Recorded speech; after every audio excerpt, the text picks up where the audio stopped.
नमस्कार। राज्यसभा चुनाव को लेकर 26 सीटों का पूरा विश्लेषण ओपिनियन पोल सामने आ चुका है।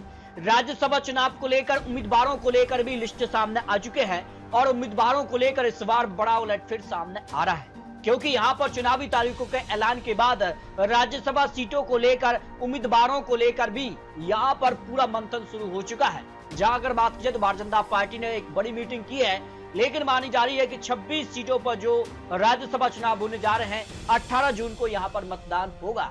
लेकिन इससे पहले यहां पर जिस कार का आकलन है, जिस कार से यहां पर माना जा रहा है कि कई सीटों पर पैच फंसा हुआ है। अगर बात की तो आंध्र प्रदेश की 4 सीटें खाली हैं, गुजरात की 4 सीटें, कर्नाटक की 4, मध्य प्रदेश से 3, राजस्थान से 3, झारखंड से 2, मणिपुर, मेघालय और अरुणाचल प्रदेश और मिजोरम से एक-एक सीट यहां पर राज्यसभा की खाली हुई है।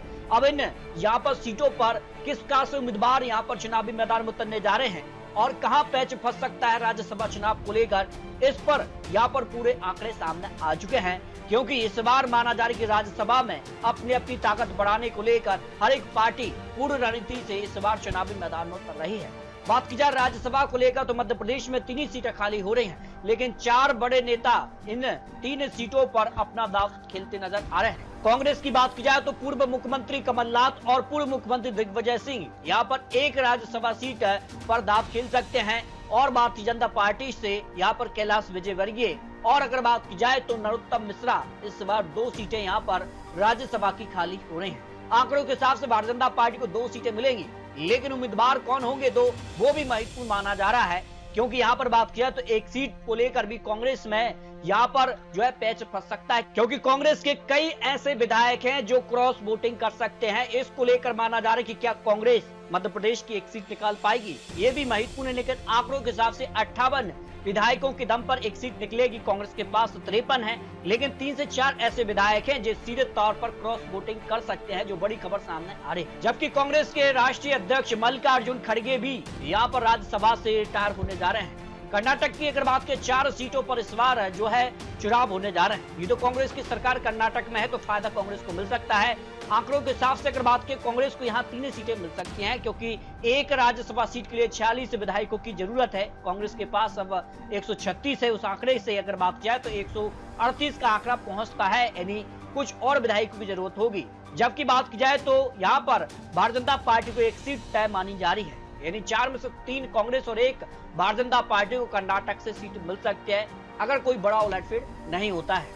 जबकि झारखंड की 2 सीटों को लेकर बात किया तो यहाँ पर दोनों सीटों को लेकर अपने दाव खेले जा रहे हैं। यहाँ तो बात किया तो यहाँ पर भारतीय जनता पार्टी और अगर बात किया जेएमएम के बीच मुख्य मुकाबला माना जा रहा है। क्या दोनों सीटों पर जेएमएम कांग्रेस मिलकर यहाँ पर जीत हासिल करेगी, क्योंकि यहाँ पर बात की इंडिया गठबंधन के पास 56 विधायक है और एक राज्यसभा सीट के लिए 28 विधायकों की जरूरत है। उस आंकड़े से अगर बात करें 56 का आंकड़ा मिल जाता है तो दोनों सीटें कांग्रेस और जेएमएम का जो गठबंधन के खाते में जा सकती है। लेकिन भारतीय जनता पार्टी यहाँ बड़ा उलटफेर कर सकती है और एक सीट भारतीय जनता पार्टी और एक सीट कांग्रेस खाते में यहाँ जाने की संभावना दिखाई दे रही है, यानी झारखंड में पैच फंसा हुआ है। यहाँ पर बात किया तो सीधे तौर पर बड़ा उलटफेर हो सकता है। जबकि राजस्थान को लेकर बात की तो राजस्थान में भी यहाँ पर इस बार बड़ा उलटफेर सामने आ रहा है, क्योंकि राजस्थान में अगर बात की तो 2 सीटें भारतीय जनता पार्टी की खाली हुई है, एक सीट कांग्रेस की खाली हुई है। वर्तमान में भारतीय जनता पार्टी की यहाँ सरकार है और 102 विधायक भारतीय जनता पार्टी के हैं और एक सीट के लिए 51 विधायक की जरूरत है। तो इस हिसाब से भारतीय जनता पार्टी आराम से 2 सीटें राजस्थान से मिलेंगी और एक सीट कांग्रेस के खाते में यहाँ पर राजस्थान से मिलने वाली है।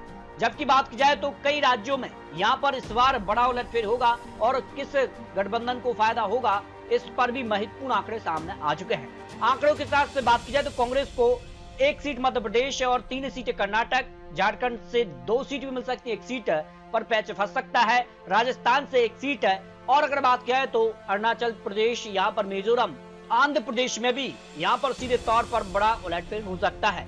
जबकि भारतीय जनता पार्टी की बात की तो भारतीय जनता पार्टी को गुजरात, कर्नाटक से 1 सीट, मध्य प्रदेश से 2, राजस्थान से 2 और झारखंड से 1 मिल सकती है, पर 0 भी रह सकती है।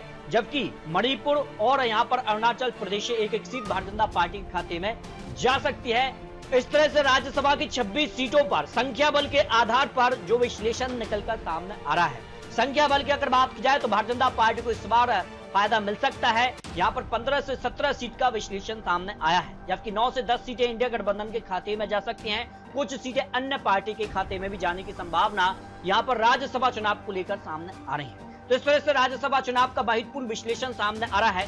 आपको क्या लगता है राज्यसभा चुनाव में इस बार किस राज्य से किसे फायदा और किसे नुकसान हो सकता है, इसको लेकर आप नजर रख सकते हैं। बहुत जल्द आपको और महत्वपूर्ण और नए विश्लेषण और किस राज्य से किन्हें उम्मीदवार बनाया गया है, इसको लेकर भी बहुत जल्द आपको महत्वपूर्ण यहाँ पर आंकड़े दिखाने जा रहे हैं, क्योंकि फिलहाल यहाँ पर जो है उम्मीदवारों को लेकर बड़ी मीटिंग की जा रही है, क्योंकि यहाँ पर कई राज्यों में विधान परिषद भी चुनाव है। तो इसको लेकर भी आपसी यहाँ पर कह सकते हैं कि जिस कार की रणनीति यहाँ पर सामने आ रही है। तो आपको क्या लगता है राज्यसभा चुनाव को लेकर आप रख सकते हैं। मिलते हैं नए आंकड़ों के साथ, तब तक के लिए जय हिंद, जय भारत।